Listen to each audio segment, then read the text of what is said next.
Merci d'être avec nous. Vous êtes le directeur du Centre d'analyse et de recherche sur le monde arabe à Genève. Alors ce soir, on observe la Libye et la communauté internationale face à face. La communauté internationale donc, qui semble de plus en plus déterminée à intervenir. Et puis la Libye qui décrète d'abord dans un premier temps un cessez-le-feu, dans un deuxième temps qui promet qu'elle ne rentrera pas à Benghazi, le fief des insurgés. Est-ce qu'on assiste à un changement de ton, un changement d'attitude et de stratégie côté libyen ? La Libye a choisi dès le début la stratégie de la répression massive et sanglante. Parce qu'elle est payante parfois à travers l'histoire, avec Saddam Hussein en 1991, avec Franco aussi en 1933-1936. Il a dit, Ben Ali pendant son troisième discours, Moubarak pendant son troisième discours, il a dit au peuple, je vous ai compris, pardonnez-moi, excusez-moi, là c'est fini. Parce que le processus révolutionnaire s'est déclenché, donc on ne peut pas faire des concessions pendant la révolution. Ça, je parle de la sociologie de la révolution en tant que politologue spécialisé dans ce phénomène. Donc il a choisi le tout jusqu'au bout, il a choisi l'éradication totale. Il a choisi cette stratégie qui pourrait être pour lui, il a pensé qu'elle est payante, mais là, cette stratégie est confrontée, heurtée par la communauté internationale, par l'ONU, par le Conseil de sécurité, qui vient de casser cette stratégie parce qu'il était vainqueur quand même militairement les derniers jours. Il a fait tomber plusieurs villes, une après l'autre, en choisissant, en adoptant cette stratégie connue à travers l'histoire. Mais le Conseil de sécurité a cassé depuis hier soir cette stratégie. Justement, Riyad Sidaoui, en imaginant que le Conseil de sécurité et donc la coalition internationale aille jusqu'au bout et que finalement ce soit la rébellion qui sorte vainqueur de ce conflit, quelle alternance politique ça peut représenter? Qui peut émerger? Ambigu. Le tableau est très noir pour moi parce que le problème de la Libye, Kadhafi a créé un grand vide. On ne sait pas ce qui se passe là-bas. Pour la Tunisie, le tableau était clair. Pour l'Égypte, le tableau est clair. Mais en Libye, personnellement, je suis spécialiste de monde arabe. Je ne vois pas des marxistes libyens. Je ne vois pas des libéraux. Je ne vois pas des démocrates. Je ne vois pas des gens de gauche ou de droite. Mais je vois une société largement, profondément déchirée entre les communautés révolutionnaires, les partisans de Kadhafi d'un côté et les islamistes radicaux, djihadistes en Libye de l'autre côté. Si on a des islamistes un peu modérés en Tunisie ou les frères musulmans sont classiquement modérés en Égypte, mais là en Libye on a un vrai problème avec des islamistes radicaux djihadistes. On ne connaît pas bien sociologiquement parlant qui sont ces révolutionnaires, parce que n'oublions pas aussi la révolution libyenne est une révolution armée. Donc, elle n'est pas comparable avec la révolution tunisienne ou la révolution égyptienne. La société est composée de tribus, c'est une société tribale, tout le monde est armé, les tribus, les milices de Kadhafi, l'opposition, les jeunes, même des adolescents, les vieux. Là, on est vraiment dans un tableau très, très, très noir et je vois aucune institution. Surtout, on n'a pas une armée nationale populaire intacte comme l'armée tunisienne, à la différence de l'Égypte, qui ont protégé la société de l'anarchie et de la guerre civile. Merci beaucoup Riyad Sidaoui d'avoir été avec nous, merci pour cette analyse.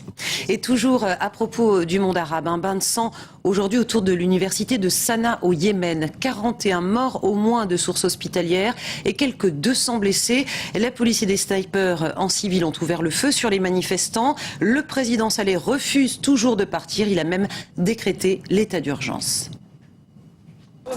Les opposants parlent d'un massacre. Les fidèles du régime ont ouvert le feu lors d'une manifestation antigouvernementale à Sanaa. Le président yéménite a réagi immédiatement. Le Conseil de défense nationale déclare l'état d'urgence au Yémen et interdit de porter des armes dans tout le domaine. Les forces de sécurité doivent être responsables de la sécurité du public. Les attaques ont éclaté après la prière du vendredi, alors que les manifestants réclamaient le départ du président. La fusillade a duré plus d'1 heure et demie. Nous avons terminé les prières et j'ai senti un coup sur ma jambe. Ils m'ont tiré dans les 2 jambes à 4 reprises. Trop de personnes ont été tuées. À l'hôpital de campagne installé par les opposants sur la place de l'université, les corps s'entassent. Les médecins manquent de médicaments et d'équipements. C'est vraiment un massacre. Nous appelons tout le monde à venir voir ce qui se passe ici. Il s'agit de la journée la plus sanglante depuis le début des contestations contre le président Saleh. Inspirés des mouvements populaires tunisiens et égyptiens, les manifestants réclament son départ depuis fin janvier. Au pouvoir depuis 32 ans, le président yéménite refuse de céder. Et Paris et Washington condamnent aujourd'hui cette violente répression au Yémen. Des balles réelles aussi sur les manifestants en Syrie. 4 d'entre eux ne se sont jamais relevés. On parle aussi de centaines de blessés. La scène s'est produite à Deraa, dans le sud du pays. À Bahreïn, c'est un symbole qui tombe. Les autorités ont détruit le monument qui se trouvait place de la Perle. Il était devenu justement le symbole de la contestation. Et là encore, l'état d'urgence a été décrété. C'était il y a 2 jours. Et puis en Arabie Saoudite, le pouvoir veut manifestement éviter toute déstabilisation.